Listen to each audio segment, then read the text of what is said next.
अरे जे आर निघाल्यावर अभ्यासक झाले बाबा, मरणाचे अभ्यासक सापडायला लागले. ते कुठं महाराष्ट्रात भले अभ्यासकच झाले. जे आरच्या आधी काही सापडत नव्हता, अभ्यासक नाही, काही नाही, काही नाही. मला त्याच्यातला जो प्रश्न वाटला होता तो मी बाजूला काढले, त्यातले 2 शब्द. प्राध्यापक हाके सरांच्या मोर्चाला बारामती पोलिसांनी परवानगी दिली नाही आणि जी संघर्ष यात्रा काढते त्यालाही परवानगी दिली.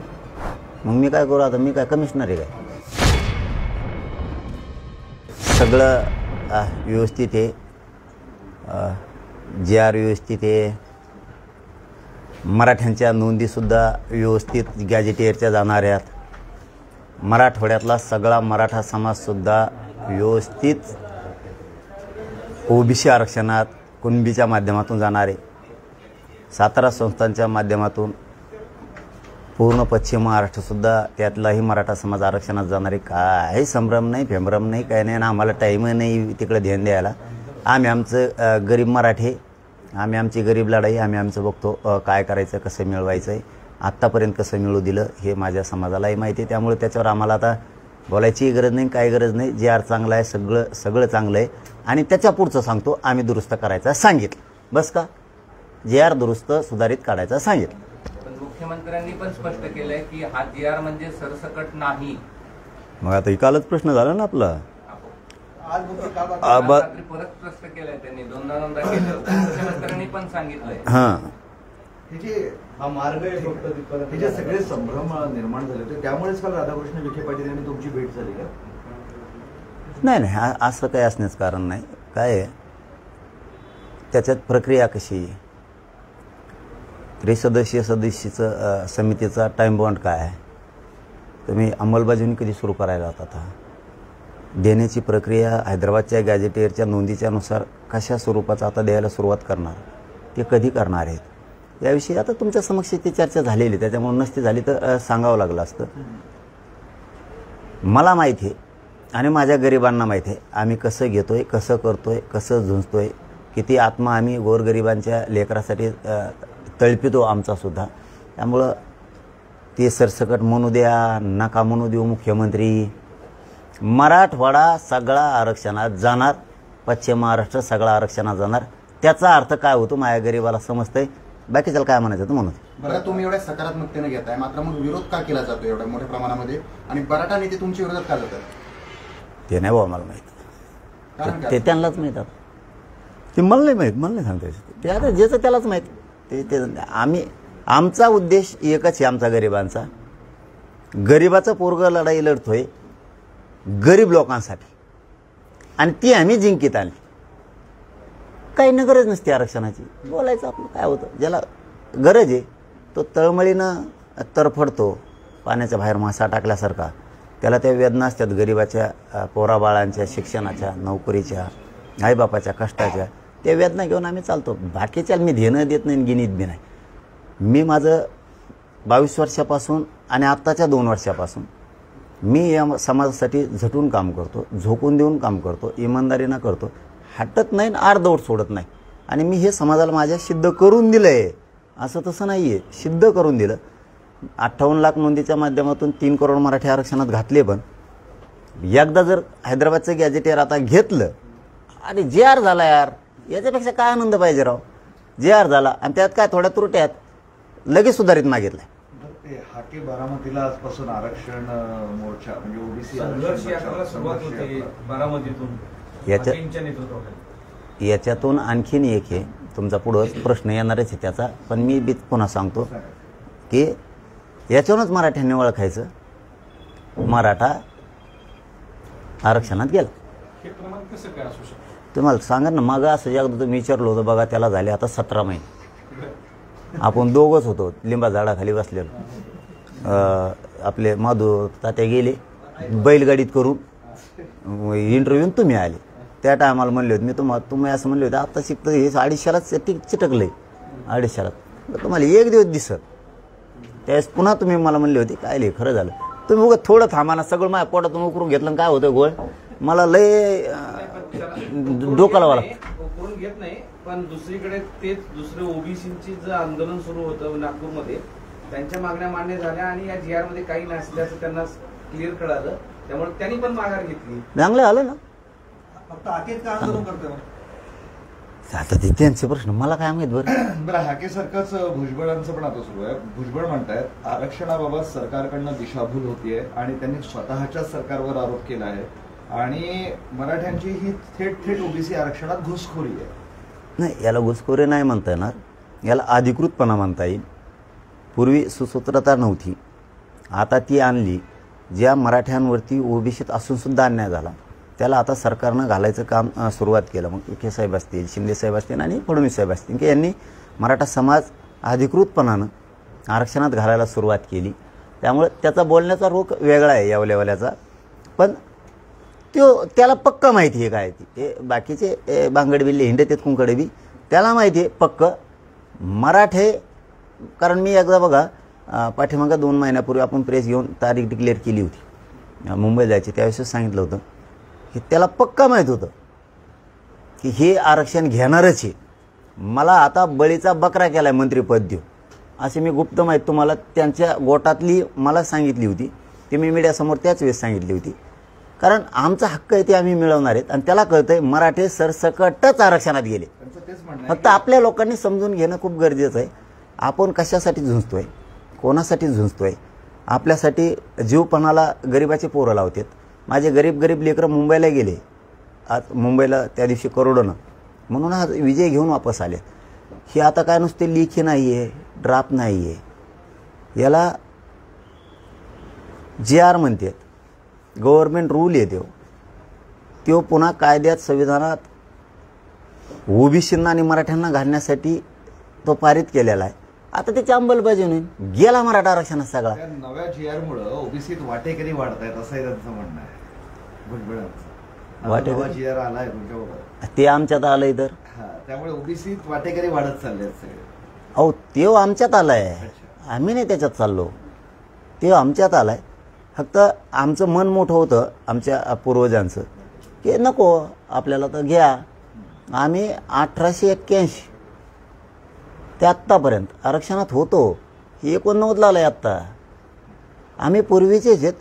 फक्त आमच्या एक गोष्ट लक्षात आली, आजकाल आपल्या लेकरा बाळाला आपल्याला उंचीवर न्यायचं असलं, समाज एका प्रगतीकडे न्यायचं असलं तर आपल्याला आरक्षण घ्यावं लागणार आहे आणि आम्ही ते टप्प्याटप्प्यात मिळवलं. त्याच्यामुळे कोण काय संभ्रम करतंय आणि कोण काय म्हणतंय त्याच्यावर ध्यान द्यायची गरज काय. हैदराबाद गॅझेटच्या या GR भुजबळांची ओळख आहे, ऐका ना, ओबीसीचे नेते म्हणून भुजबळांची ओळख आहे. आता ती ओळख पुसली जाईल म्हणून भुजबळ वेगळ्या मार्गाने आपली नाराजी किंवा संताप हे व्यक्त करतात असं मला वाटतं.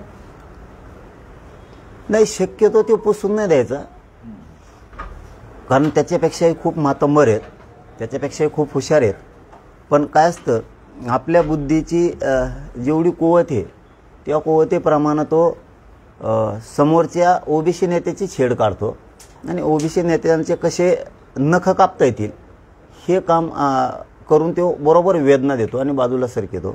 शक्यतो तो टेकला बी तरी त्याच्या अंगातली खोड जाणार नाही आहे. तो कधी दुसऱ्याला नेता ओबीसीचा होऊ देणार नाही, त्याच्यापेक्षा हुशार असू नये, त्याच्यापेक्षा फायदा करणारी असू शकतात, परंतु होऊ देणार नाही. कारण ती खोड असती. जसं की मराठ्यांना आरक्षणात गेले तरी पण विरोधच करायचा आणि नव्हते तरी पण विरोधच करत होता. पण ते आम्ही त्यांना गरीब मराठी आणि मी एक शेतकऱ्याचं गरिबांचं पोरगा आम्ही वस्तात भेटलो, कारण आम्ही न फुटणारेच भेटलो नाहीत. त्याच्यामुळे यांना काहीच करता आलं नाही आणि आता तेच आहे त्यांचं.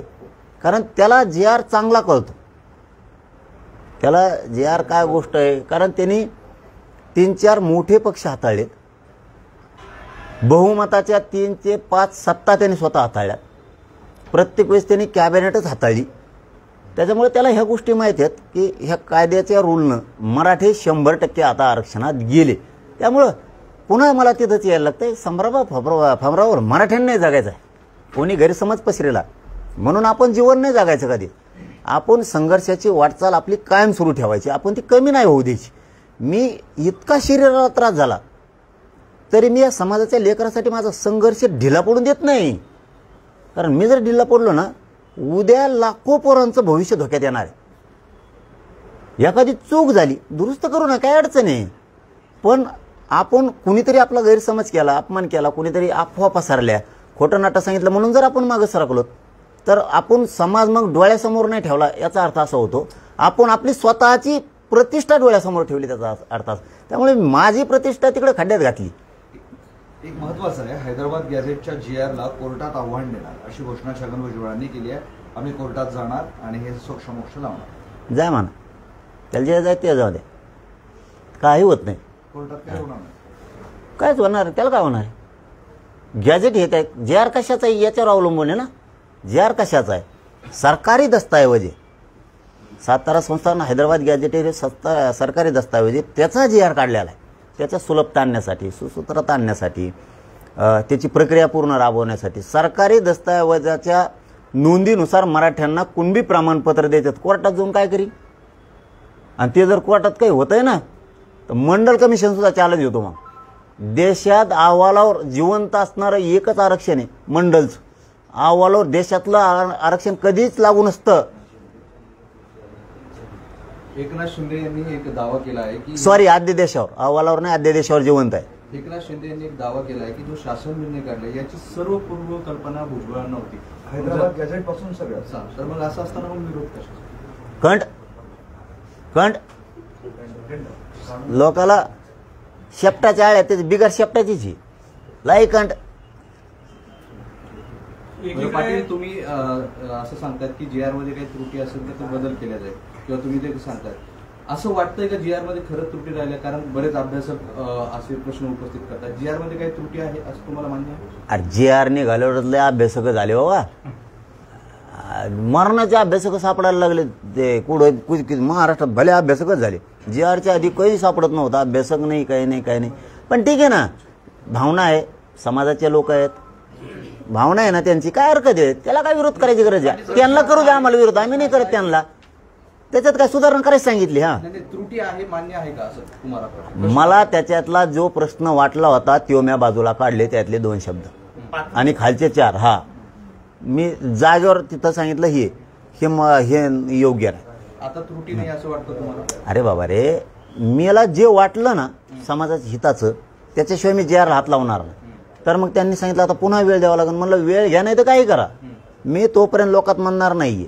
आणि मी लोकांना सांगितलं GR हातात पडल्याशिवाय अधिकृत उपोषण सोडायचं नाहीये. त्याच्यावर 1.5 घंटा गेला. पुन्हा ते 2 शब्द काढले, पुन्हा 4 आले. 4चे थोडे त्यांनी तिथं बसलेल्या अभ्यासकांचं म्हणणं होतं की हे खालचे 4 काय आहे, म्हणजे कॉलममधला नंबर 2चा मुद्दा हे काय आहे. मग ते त्यांनी आणि आम्ही समजून सांगितलं. ते म्हणले हा, मग हे असं म्हणल्यावर ओके. आसनच काय तर दुरुस्त करायला सांगितलं म्हणलं नवराव त्यांचं. असं वाटतं का तुम्हाला? असतील असं अभ्यास आहे ना, कर. आम्हाला तर माहिती याच्यावर पुरा मराठवाडा बसतो, हा ह्या GR-वरच. छगन भुजबळ असं म्हणाले की ओबीसी भाजपचा DNA आहे आणि या DNA ला धक्का लागायला नको याची काळजी भाजपने घ्यायला पाहिजे. कोण म्हणलं? छगन भुजबळ. कोणाचा DNA? भाजपचा DNA हा ओबीसी आहे आणि या DNA ला धक्का लागला नाही पाहिजे. कुठं लागलाय मग? आम्ही ओबीसीचे मग, आम्ही कोण आहे मग? अरे DNA ओबीसीच्या DNA ला धक्का नाही लागला पाहिजे ना. मग आता आम्ही ओबीसीचे ना, आम्हाला काय धक्का लागतो का? तू खातो सगळं रेटून. पाटील, प्राध्यापक हाके सरांच्या मोर्चाला बारामती पोलिसांनी परवानगी दिली नाही आणि जे संघर्ष यात्रा काढते त्यालाही परवानगी नाही. मग मी काय करू आता? मी काय कमिशनर आहे काय? एकीकडे आंदोलकांवर गुन्हे वापर घ्यायचे ठरले होते आणि आंदोलकांवर आतापर्यंत 9 गुन्हे दाखल केले मुंबईमध्ये. हा, मलाही काल बातमी कळाली ती. नाही कळालं, मला सुद्धा काल ते कळालं. आम्ही सांगितलंय त्यांना. तर ते आपले पालकमंत्री धाराशिवचे प्रताप सरनाईक साहेबांनी सांगितलं की आम्ही ते घेतो मागं. ते दोघं काम करायले त्याच्यावरती, सामंत साहेबांनी. ते दोघं मुख्यमंत्र्यांचं एक वाक्य होतं, त्याच्यामध्ये ते म्हणाले की जे खरे कुणबी आहेत त्यांनाच प्रमाणपत्र मिळणार. काय? जे खरे कुणबी आहेत त्यांनाच प्रमाणपत्र मिळणार. कोण म्हणलं? हा, मग खरं आहे त्यांचं. आम्ही खरेच आहेत ना. मग त्याच्या नोंदी तेच खरे आहेत ना. आणि मग आमच्या नोंदीच आहेत ना. पण आता काही जणांच्या नोंदी नाहीत ना. आम्ही गॅजेट कशाला आहे? गॅजेटमध्ये नोंदी काय बघा, गॅजेटेरच्या नोंदी एखाद्या गावात समजा 50 1881 किंवा 1901 मराठ्यांचे लोक आहेत, कुणबी. त्याचे आत्तापर्यंत 500 झाले ना. वंशज आम्ही त्यांचेच वंशज आहेत ना. आता दुसरा प्रश्न, प्रकाश आंबेडकरांनी याच्या संदर्भात एक स्पष्ट मत दिलंय. ते म्हणतात की मराठा आरक्षणाचा GR फसवणारा आहे आणि मराठा हे कुणबी नाहीत, यावर सुप्रीम कोर्टाने शिक्कामोर्तब केलं, असं प्रकाश आंबेडकरांचं म्हणणं आहे. नाही, त्यांचं जाऊन द्या, त्यांना मानतो मी, चलून द्या त्यांचं चांगलं नाही. हा पण ते त्यांचं वक्तव्य चांगलं असतं का वादे, पण ते अभ्यास होतं पहिल्यापासून मी मानतो ते वंशज असल्यामुळं मी 2 वंशजाच्या विरोधात बोलत नाही आहे. सगळ्याला सगळ्या गोष्टी कळतात. किती वेळेस खोचक टोले हाणावेत आणि किती वेळेस समोरच्या समाजाने ते सहन करावेत, तरी पण आम्ही मानतो छत्रपतींचं घराणं असेल किंवा भारतरत्न डॉक्टर बाबासाहेब आंबेडकरांचं घराणं असेल, आम्ही त्यांच्यावर ते बोलत नाही मी वैयक्तिक, कारण मी प्रकाश आंबेडकर साहेबाला मानतो. त्याचा अर्थ त्यांनी वेळोवेळी समजून घ्यायला पाहिजे, पण आता त्याला नाही विलाज आमचा. मी ते किती वेळेस म्हणले तरी मी मराठी ओबीसी आरक्षणाकडे नेलेच. शिवसेनेचं मुखपत्र सामनाच्या अग्रलेखामधनं मुख्यमंत्री देवेंद्र फडणवीसांनी मराठ्यांचं आंदोलन संयमी हाताळलं अशा पद्धतीचं कौतुक केलं आहे. तर तुमच्यावर थोडी टोलबाजी केली आहे की चौफेर शिव्याचा वर्षाव आंदोलन स्थळ होत असतानाही मुख्यमंत्री विचलित झाले नाही. केलं का सुरू पुन्हा ते म्हणजे शिवीगाळ देणारे तुम्ही आणि ते विचलित झाले नाही, संयमी ते, आणि लिहिलंय सामनाने. एक प्रकारे कौतुक. हा, लिहिलंय सामना. जाऊन द्या एवढी बारा. संजय राऊत साहेबांना सोडून द्यायचं सगळेच नाही. तुम्ही म्हणले फडणवीस साहेबांनी टोले आणले म्हणले ना. फडणवीस साहेबांनी नाही आणले. हां. सामनामध्ये सामना लिहिलंय, पेपरमधून. सामनामध्ये असं लिहिलंय, दैनिक सामनामध्ये असं लिहिलंय की फडणवीसांनी हे आंदोलन खूप चांगल्या पद्धतीने हाताळलं. आंदोलन स्थळावर चौफेर शिव्या सुरू होत्या. हे आंदोलन गरीब मराठ्यांनीच हाताळलं, हे कोणीच हाताळलं नाही. आम्हाला माज मस्ती जर असती, कायदा सुव्यवस्था बिघडायची असती, सरकारचा राग असता किंवा फडणवीस साहेबांचा राग असता, तर पोरं होते नुसते बनायलावरच होते. समजून घ्यायचं, उगा खेड्यापाड्यातले निब्बार पोरं आहेत ते. हां, त्यांनी मुंबई अशी जिवंत केली, विचाराने म्हणतो आम्ही. हा, विचाराने जिवंत केली. त्यांना रेल्वेतून, विमानातून, खालून वरून जाताना दिसत होते. हे काय आहे बॉ, हे कसं. एक त्यांच्यातलं लहानपण जागा केलं, त्यांच्यातली ऊर्जा जागी केली गरीब मराठ्यांच्या पोरांनी. हा, कशी असते, झोका कसा खेळते, रेल्वे कशी असते, एकामेका शर्ट धरून कसे पळत असते. म्हणजे हे रिअल आहे. एक मुंबईला आनंद देऊन गेले. काही बातम्या आल्यात म्हणून बोललो मी शब्द. नंतर अशा काही बातम्या आल्या की लोक म्हणले ते लोक गेले तर कर्मानं वेव आता. म्हणजे एक विरंगुळा जे म्हणतो आपण, आपल्या घरी पाहुणे येतात लग्न सराईत किंवा यात्रेच्या टायमाला किंवा देवदर्शनाला, त्यावेळेस ते घर मोकळं होतं. तसं मुंबई हे एक महाराष्ट्राचं घर होतं. तिथं गरिबाचे लेकरं गेले, मस्तपैकी सगळीकडं हिंडले फिरले, परंतु कोणालाही त्रास दिला नाही. हे लोक त्रास देणार नाही. यांनी आंदोलन हाताळलं, उलट कोणी नाही हाताळलं दुसऱ्यांनी, हे मराठ्यांनीच हाताळलं. आणि मराठ्यांनी पुन्हा एकदा सिद्ध केलं की शांतता राज्यात फक्त आम्हालाच पाहिजे, सरकारला नाही पाहिजे. त्याच सामनात असंही लिहिलंय की तुम्ही चौफेर शिव्यांचा वर्षाव होत होता तरी मुख्यमंत्री संयमित राहिले. सध्या रावसाहेब लयच बोलायले हो तिकडून. बरं, त्यात असं लिहिलंय, ह्या लढ्याचं जितकं श्रेय जरांगेंचं आहे तितकंच श्रेय राज्याच्या मुख्यमंत्र्यांचंही आहे. फक्त मराठा, शिल्पकार फक्त मराठा. मी पण नाही, मी नाही, कोणीच नाही. म्हणजे उपोषण करायचे आम्ही, भाकरी न्यायचे आम्ही. मराठा श्रेय दे सोडून गरीब लेकरांना श्रेय दिलं पाहिजे. उलट सरकारने सुद्धा द्यायला पाहिजे. आम्ही याला तुम्ही सत्तेवर बसवलं गरीब जनतेनं, आणि गरीब लेकरं तुम्ही संयमान आला, संयमान मुंबईतून माघारी गेला. नाही तर येता येता तुम्हाला माहिती आहे का, माणसं येता येता एखादं टप्पर का होणार आणते ते गाडीत टाकून. आम्ही ठेवून आले तिथं. हे गरीब मराठ्यांच्या लेकराचं श्रेय. आजोबा गेले, भाजी भाकरी घेऊन गेले, लढले, तिथं बसले, उठले नाही. हे गरिबांची श्रेय सरकारनं दिलं पाहिजे, आणि मी तर दिलेलंच आहे गरीब मराठ्याला. भाजपवाले तर नाचालेत ना चौका चौका, बोर्ड लावलं तिकडे मुख्यमंत्र्यांच्या. चालूच असतं. आता काय असतं शेवटी, काय भाजपची? कारण त्यांचं सरकार मुख्यमंत्री ते आहे ना, त्या जे त्यांनीच सरकारने काढलं. जर दिलं असेल तर त्यांनी पण त्याचं श्रेय का घेऊ नये, असं साहजिक समाजाला पडलेला प्रश्न असतो. दोन्ही गॅजेटची अंमलबजावणी झाल्यावर मग घ्या ना. ओके. भाजपचा जो जल्लोष आहे किंवा भाजपवाले जे डान्स करतायत आरक्षण दिल्यावर, मग त्याचं काय आहे सर? आणखीन आम्ही सुद्धा सोबत येऊ नाचू लागायला, काय अडचण नाही, गुलाल टाकू लागायला. पण हैदराबाद आणि सातारचं पूर्ण गॅजेट लागू मराठी दोन्ही बी 100% आरक्षणात गेल्यावर. हैदराबाद गॅजेटमध्ये बंजारा समाज एसटी असल्याचं निदर्शनास आलंय. त्यांचं असं मत आहे की आम्हाला सुद्धा आता एसटी आरक्षण मिळावं. बंजारा समाजासाठी सुद्धा हैदराबाद गॅजेट लागू करा. हा, त्यांच्यासाठी हैदराबाद गॅजेट लागू करावं. हैदराबाद गॅजेट लागू केलं. आणि बंजारा आणि समाज असलं तर द्या ना म्हणा, काय त्याला गरीबाला विटी धरायचं आम्हीच. आणि तेवढे ते हे बी करा म्हणा लगेच. ती प्रश्न ठुला काय मागं व्हायचा. आता ते महामंडळ हे केले उपसमिती, तेवढी ते दलित मुस्लिमाला एक उपसमिती करा म्हणा. हो मुख्यमंत्री साहेब. परत शेतकऱ्यांना एक उपसमिती पाहिजे, त्यांचे शेतकऱ्यांचे प्रश्न सुटले पाहिजे ना. आदिवासी समाजाला सुद्धा एक मंत्रिमंडळाची उपसमिती असायला पाहिजे. का नसायला पाहिजे, का नसायला पाहिजे. मायक्रो ओबीसी सुद्धा एक उपसमिती असायला पाहिजे, त्यांच्या गरिबाचे प्रश्न सुटतील ना. तुमच्या म्हणण्याप्रमाणेच राज्य कायदा चालवायला काय तुम्ही, सरकार पण चालवायला, त्यांनाही असणं गरजेचं आहे. चलो धन्यवाद. बंजारा समाज आहे तो म्हणतो की जरांगे पाटलांच्या मागण्या पूर्ण होतात, मग आम्हाला सुद्धा एसटीतून आरक्षण मिळावं, तो लाभ मिळावा. आमचे जुने पुरावे देखील आहेत. अरे घ्या म्हणा, घ्या म्हणा. त्याला असल्यावर घ्यायला काय हरकत आहे. आणि यांना असल्यावर देत नसते, ते नसणाऱ्याला देत असते. ज्याला आरक्षण नाही त्याला देत असते ती, आणि ज्याला आहे ना त्याला देत नसते. त्या मागण्या तुमचा पाठिंबा आहे. अरे मग आकाशाला खऱ्याला पाठिंबा असतो.